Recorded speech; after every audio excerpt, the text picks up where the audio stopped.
La Diputación de Zaragoza ha adquirido un grabado original de Goya inédito.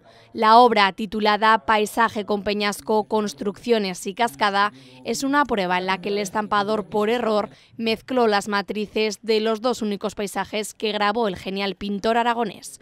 Una obra única que podrá contemplarse en el Museo del Grabado de Fuendetodos. La Diputación Provincial de Zaragoza, desde los años 80, considera que la cultura tiene que ser accesible a los ciudadanos y empieza a colaborar con algunos de los municipios para crear sinergias. Uno de esos municipios es el municipio de Fuendetodos. En el 89 se compra un edificio con el Ayuntamiento de Fuendetodos donde estará albergado el Museo del Grabado, las 4 colecciones de Goya y el futuro emplazamiento donde se colocará esta estampa para disfrute de los visitantes. El grabado mezcla dos paisajes que Goya realizó a finales del siglo XVIII, de los que apenas se localizan ejemplares.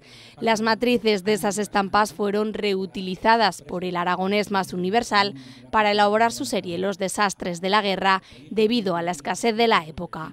Un siglo después, esas matrices fueron redescubiertas y dieron lugar a este nuevo grabado nacido de un error del estampador.